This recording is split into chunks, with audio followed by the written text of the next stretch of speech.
That is just phenomenal. Man, you've come a long way. And it was so great to have you with us. Thank you, Kirby. Thank you, Russ, Jonathan, Matt, and Brad for that.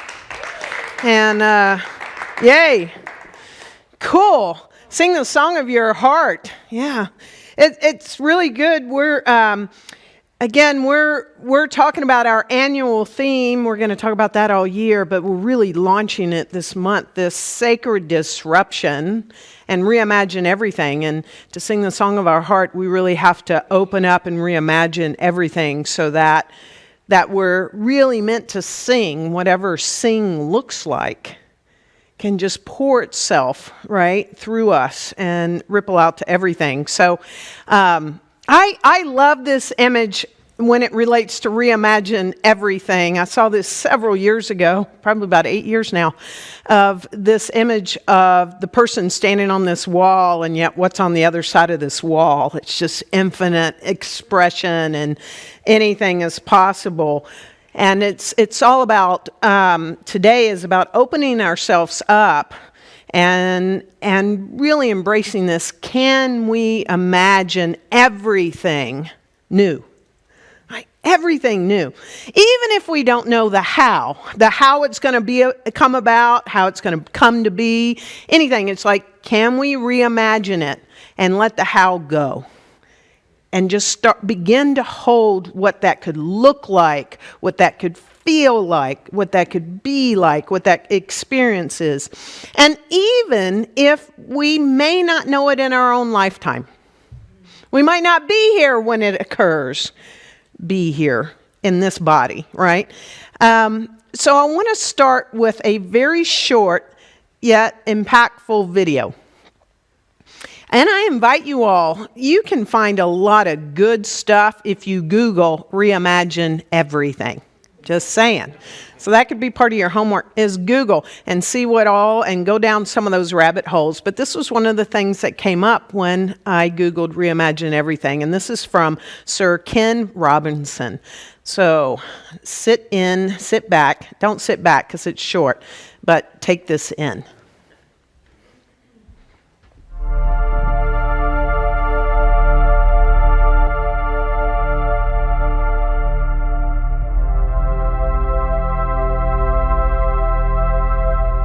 You know, there are very few things that set us apart from the rest of life on Earth.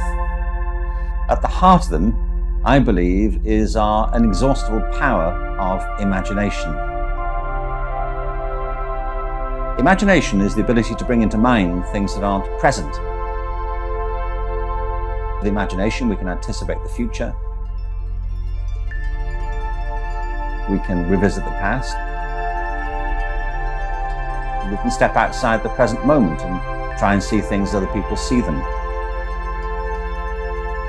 It's through creativity that we develop our architecture, our scientific proofs, and our works of art.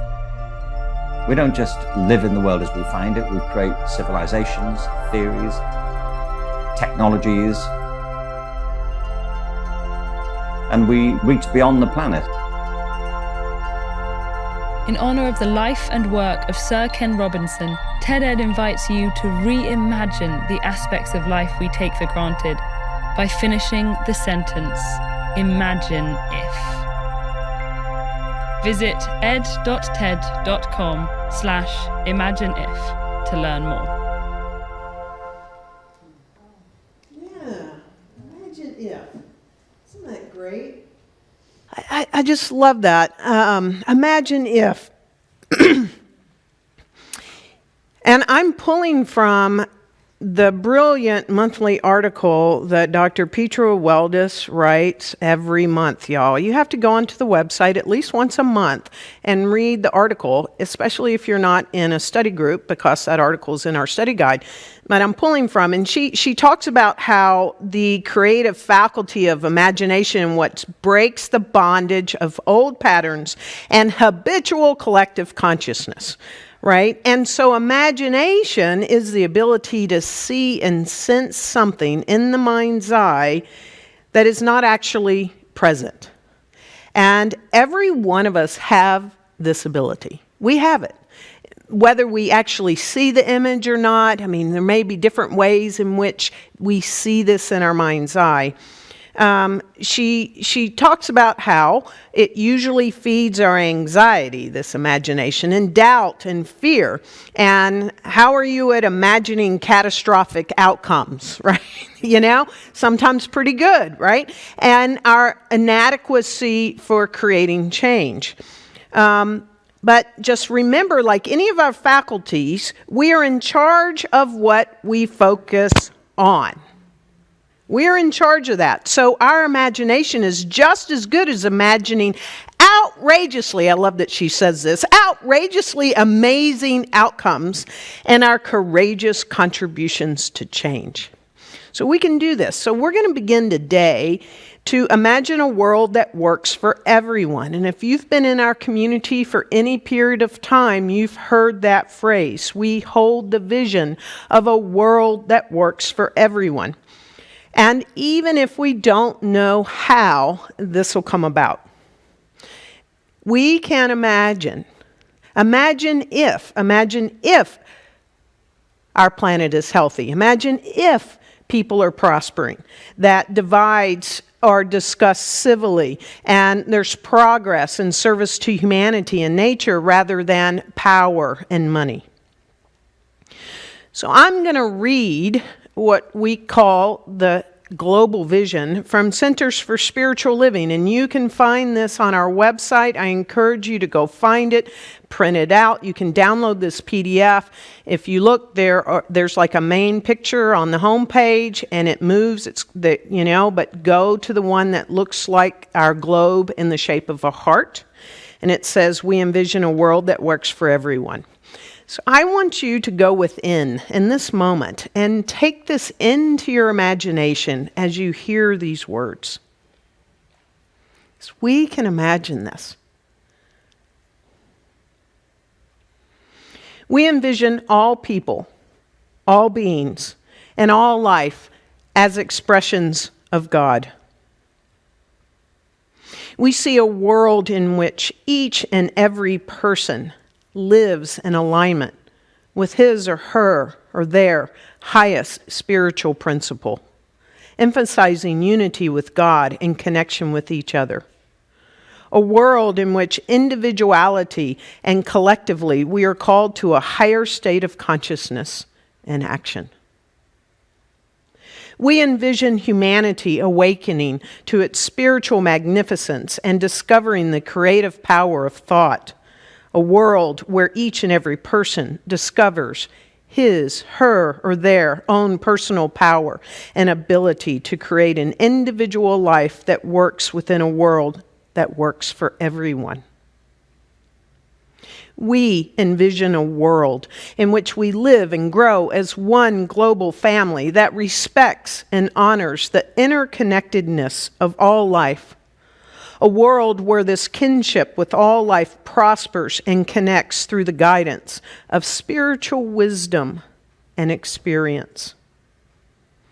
We envision a world where personal responsibility joins with social conscience in every area of the political, corporate, academic, and social sectors, providing sustainable structures to further the emerging global consciousness.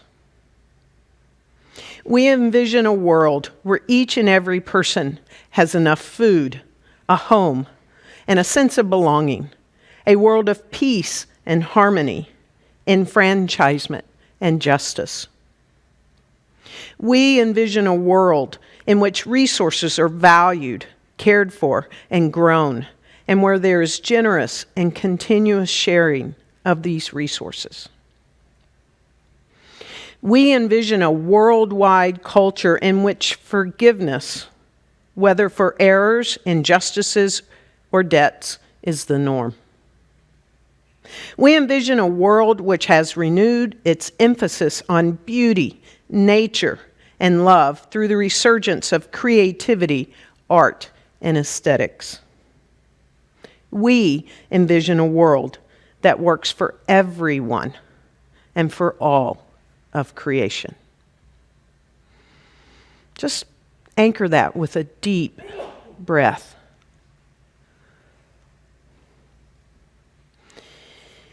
We can imagine this. We can envision this. And imagine if hundreds of thousands of people holding this vision throughout this country and this world were to hold this every single day. And the great news is this is already happening through Centers for Spiritual Living.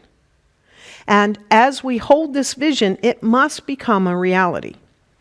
So when we place before us this vision that doesn't harm anyone, when we have a vision and doesn't harm anyone and it serves all, and we stand steadfast in manifesting that vision, it must become a reality. And so every morning we can wake up with this strong faith, right? Just as much as the sun must rise in the morning, we stand in that faith and say, this is a world that works for everyone. This is a world that works for all. Whichever words can read this every single day to start. Say, I envision. You can say we, but collectively there are hundreds of thousands of people doing this all the time for this world that works for everyone.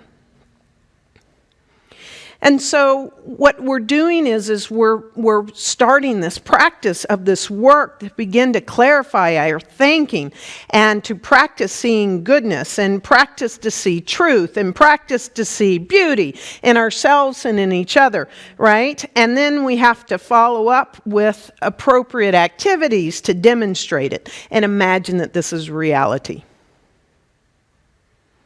So as we live in this vision, as we trust the process and be tenacious through our spiritual practice and actions, so it must become a reality. So I want to just stop here and say there is this word, and we must keep this word fresh before us, and it is practice. Practice, practice, practice. Can I say that again? Practice. Can y'all say that? Practice. Yeah, it's not about arriving somewhere and like, okay, I practiced it and then I stopped. I mean, Yo-Yo Ma is still practicing the cello, right? It's like practice. It's a life of practice. And in the 4th introductory chapter of our source text, the Science of Mind textbook, Ernest Holmes, in How It Works, says one of the great difficulties of the new order of thought is that we are likely to indulge in too much theory and too little practice. As a matter of fact, we only know as much as we can prove by actual demonstration. And the only way that I have ever demonstrated anything about these spiritual principles working is to actually practice it in my own life. I have to practice it. So it's not the theory. I understand the theory, but I must practice. And good old Webster says practice is all about to do something again and again in order to become better at it. Got that? To do something regularly or consistently as an ordinary part of your life. Okay, so consistent that it's just a part of the life. Right? And to live according to the customs and teachings of, in parentheses, a religion or a faith or a philosophy or way of life. So practice, practice, practice.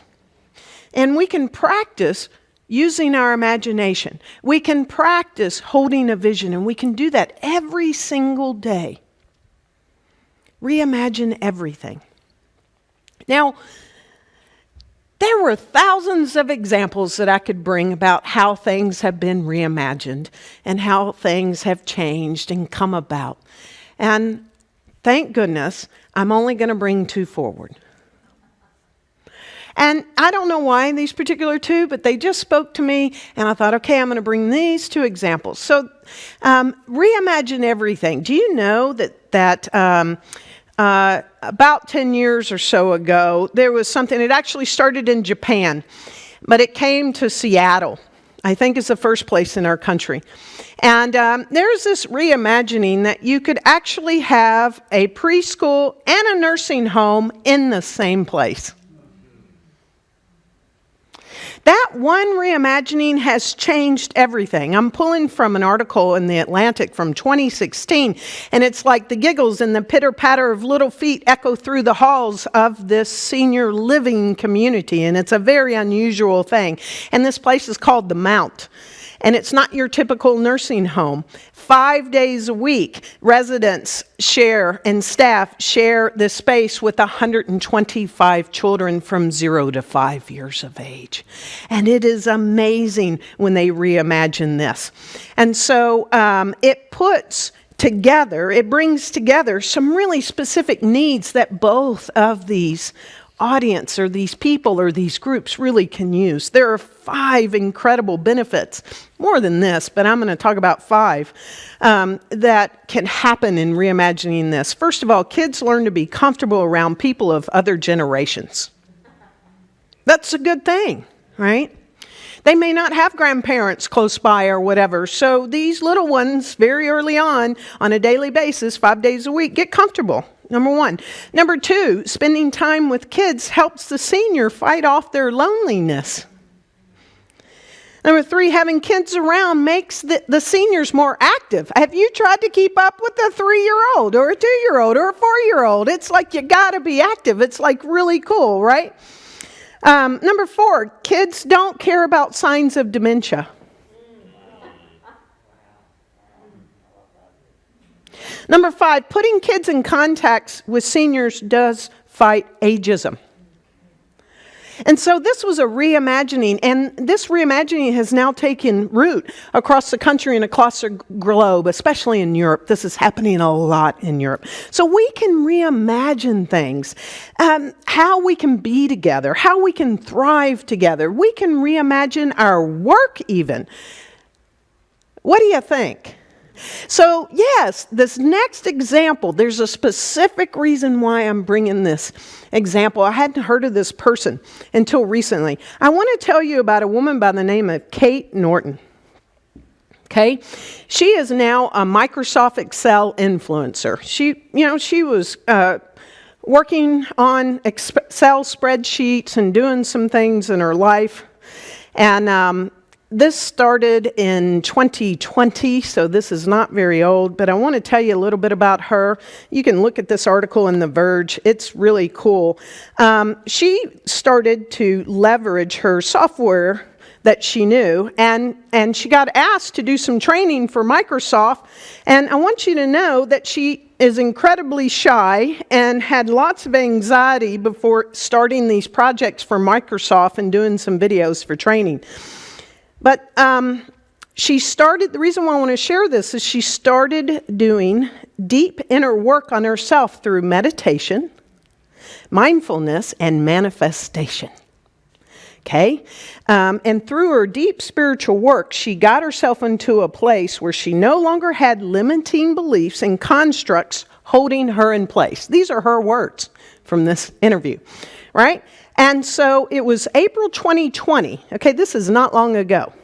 April 2020, she hadn't even started this project, who she's now affectionately known as Miss Excel, as in spreadsheets, right? And she didn't even have this project in her mind in April. But she told her mom, based upon the work that she was doing,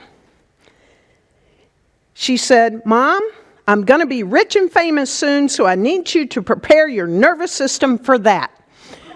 And her mom was laughing, as you might imagine. Okay? Now, she read the book, one of our books of the month, Joe Dispenza's book, Breaking the Habit of Being Yourself. And she said she needed a doctor who really dove into demystifying the mystical, because she's an Excel girl, a Capricorn, and has a very logical brain, so she needed someone to explain the woo-woo mystical realm in a way that my conscious mind would understand.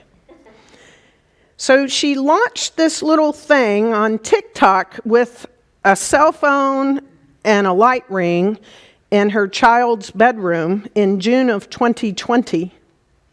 She now has over 1 million followers on TikTok and Instagram. She's leveraged this. She's now even made 6 figures in one day. Not every day, but she is making 6 figures galore, right now. And she reimagined her life and everything. And she's using the same principles that we teach. And she did that before she began, right? And just reimagined it and claimed. And so I love this example of her. So we can reimagine everything. Nothing has to stay the same. Nothing. We can reimagine our passions, our bliss, what makes us happy, and bring that into a whole new way. We can reimagine our work. We can reimagine our marriages. We can actually reimagine our marriages and perhaps decide to get a divorce. We can reimagine our family, our friends, our relationships. We can reimagine our health and our physical fitness. We can reimagine traveling and how we can easily do that at such low cost. I reimagined that recently, and I have to say I found I could go to Africa and back for 150,000 mileage points on Qatar Airlines in the Q suites, and that ticket cost $13,000 one way. We can reimagine everything. What? Oh no, I used 150,000 points instead of going first class on Qatar Airlines. Peter was wanting to make sure I did not pay $13,000. I did not. I used points, which was so good. It cost me $15.70 and 75,000 points one way instead of $13,000. We can reimagine everything. And I'm inviting you, I'm asking you to open up. Be that man standing at the wall and look over.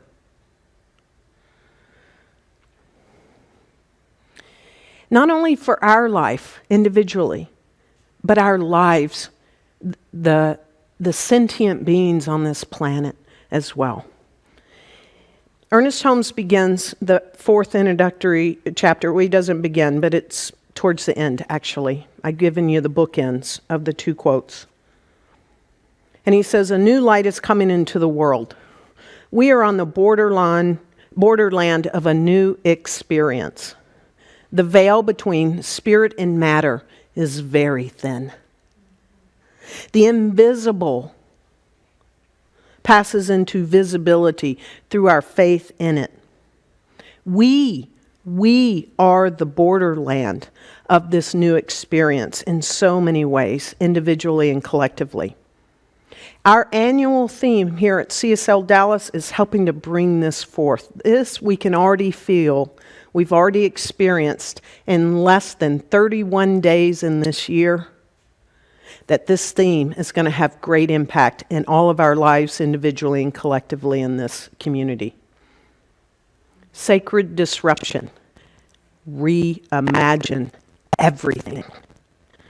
So, we get to engage confidently and powerfully in this collective and personal disruption, which is sacred and soulful, because we know that we are imagining is the outcome that we're creating together. None of us are doing this alone. That's the great news. So let's walk together on this journey this year, one step at a time, one day at a time, 1 month at a time, 1 year at a time, 1 lifetime at a time. Because whatever we are imagining and holding that vision of, it must become a reality. Let's reimagine everything and bear the fruit of what we hold. And so it is.